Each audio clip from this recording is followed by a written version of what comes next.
after the shoot, you want to revisit what y'all agreed to after the shoot too, just as much as you did before the shoot. So that's number one. Anybody heard the saying early is on time is late? Yes. That's still a real thing. And the way that I do that, just so y'all know, like, I always, how am I trying to say this? What is it like? It's not over promise, it's under promise, right? I always under promise. You know what I'm saying? Like that's the key thing. Like under promise and over deliver. Like I might tell a client that it'll take a week to send in the edit, but I might send it in 3 days. But for one, you want to give yourself that latitude to like, all right, like you might need that whole week, but you can probably get it done in a day, but you want to tell them that. So it's like, all right, like they're expecting it in a week, but you're giving it to them early. Again, on time is early, on time is late. So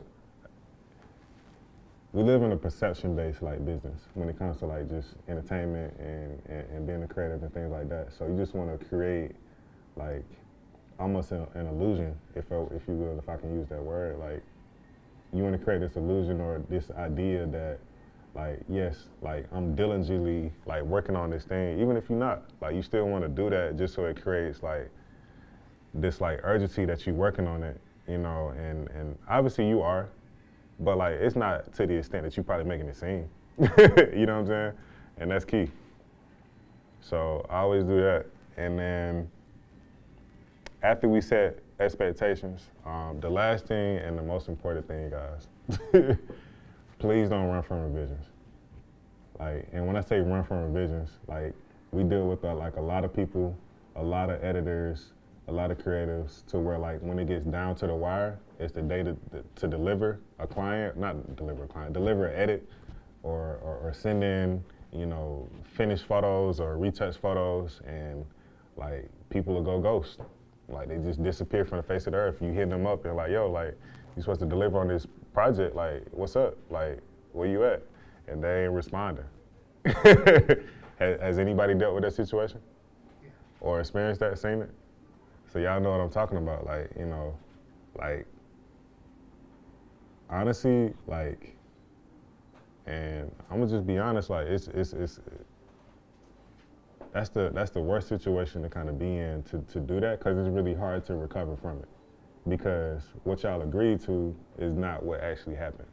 Like I'm pretty sure you and the client never agreed to like a period of time where like you just disappeared. Especially when it's one thing if you like getting hit up by a client like, you know, outside of business hours, that's one thing. But like if they hitting you up during work hours, during the time that y'all agreed that something to be turned in and you just don't deliver, it's not the best. That's the worst time to just disappear and go ghost.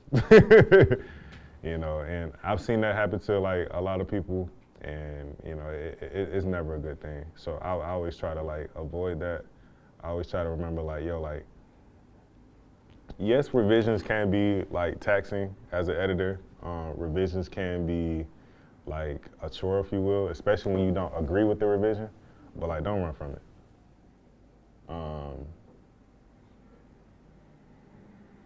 Thoughts about that? Questions?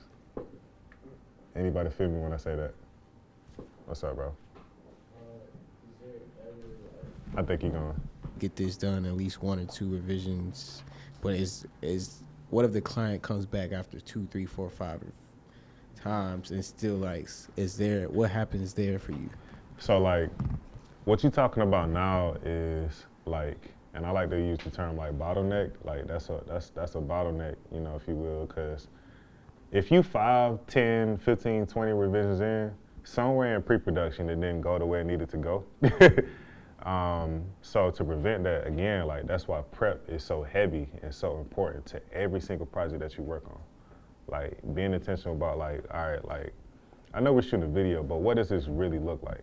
You know, like let's really get into the nuts and bolts of that. Like I think that's key.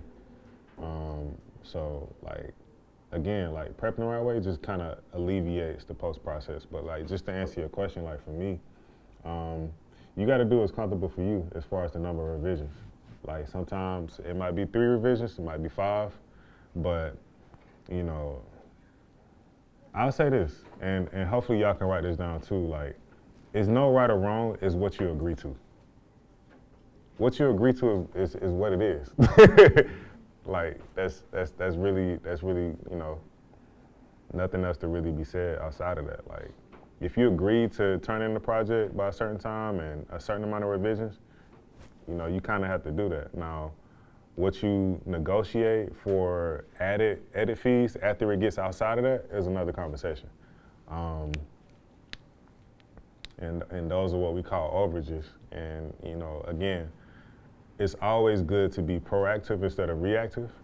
And you want to be proactive and communicate, like, look, like, this is what your overages can look like if, you know, this project isn't done by this date, by this amount of revisions, you know. And again, if you're doing that in the beginning before the video shot, it becomes an easier conversation at the end after the fact. You don't want to just to surprise them at the end because you fed up and you over the project and be like, yeah, like, I'm just going to kick them this invoice twice as much as what we talked about. Like, you don't want to do that because it's just going to, like, they never going to work with you after that. You know what I'm saying? So you just want to be communication, like, focused, you know, on that end of the spectrum. Like, that's the key thing.